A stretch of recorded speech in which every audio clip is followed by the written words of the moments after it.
Plus d'un demi-million d'enfants risquent de mourir de la famine en Somalie si l'on ne fait pas plus pour leur procurer de la nourriture.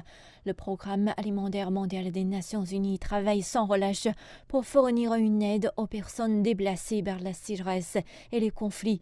Mais le nombre de personnes touchées augmente et les crises climatiques et alimentaires mondiales sont ressenties avec la plus grande acuité. 7,7 millions de Somaliens ont été touchés et la majorité d'entre eux sont des jeunes, des enfants et des personnes âgées. Près d'1 milliard de personnes ont été déplacées par la sécheresse. Le bétail meurt, il y a plus de 3 millions de morts déjà. Il y a des raisons pour les échecs consécutifs en Somalie. Ce n'est pas encourageant. Eh bien, c'est à cause du changement climatique. Nous sommes donc confrontés à une énorme catastrophe humanitaire si nous n'obtenons pas une réponse suffisante ou une réponse rapide. L'envoyé spécial du président somalien pour la réponse à la sécheresse est venu à l'Assemblée générale des Nations unies à New York pour lancer un appel aux donateurs pour un plan de réponse humanitaire de l'ordre de 1,6 milliard de dollars. Abdirahman Abdishakur a déclaré que les États-Unis avaient déjà contribué à hauteur de 40% des fonds en espérant s'engager avec le Canada et les pays européens pour obtenir plus de soutien. Des réunions de haut niveau se tiennent au cours de la 77e session de l'Assemblée générale pour discuter de l'insécurité alimentaire.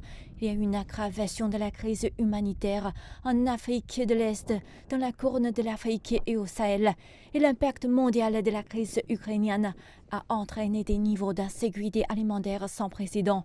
L'ONU affirme que 345 millions de personnes dans le monde n'ont pas assez de nourriture.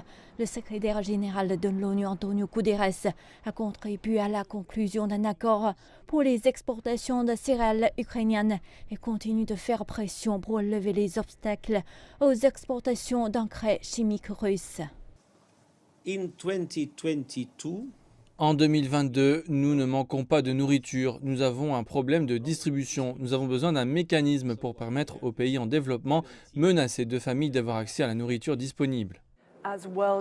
Alors que les dirigeants du monde entier se réunissent à l'Assemblée générale des Nations unies, les crises alimentaires, énergétiques et climatiques créent des niveaux de manque de nourriture sans précédent partout sur la planète.